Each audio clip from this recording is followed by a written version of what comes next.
Hello, welcome. Let's talk about how to breathe according to Ayurveda. Through the nose, inhalation and exhalation is through the nose.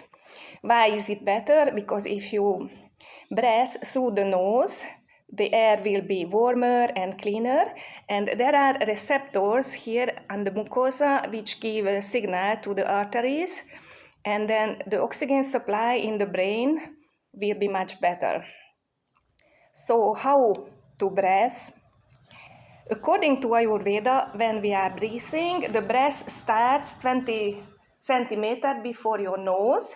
So you breathe in and you imagine it until your navel, a little bit under your navel, and then from there you breathe out. Many people are breathing to the chest in the West, which is not good because the lower parts of the lungs are not moving, so you don't breathe to this part, and also there is an imbalance in this area of the body energetically. How to breathe? It is good if the inhalation and exhalation is for the same time. So you can count, let's say, up to 3 for inhalation and also up to 3 for exhalation. You can also count up to 4 or 6. 5 is not suggested. How to count?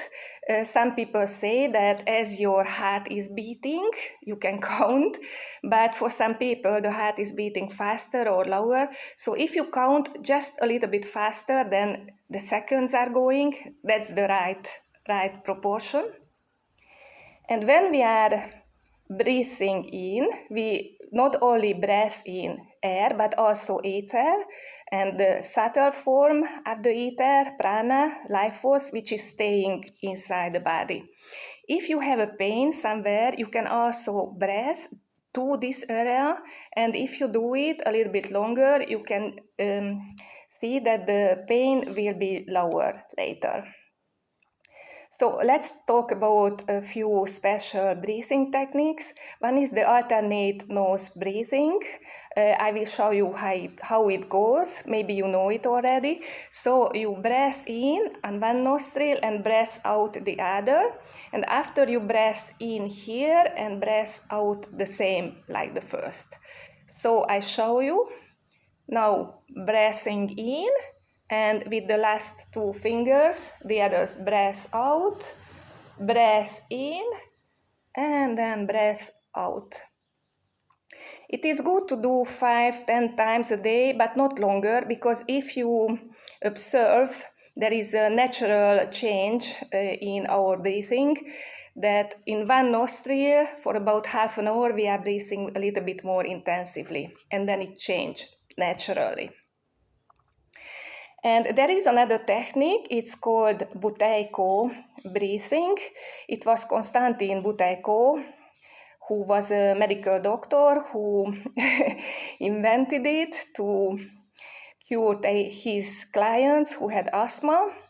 And it is very, very simple, the basic technique.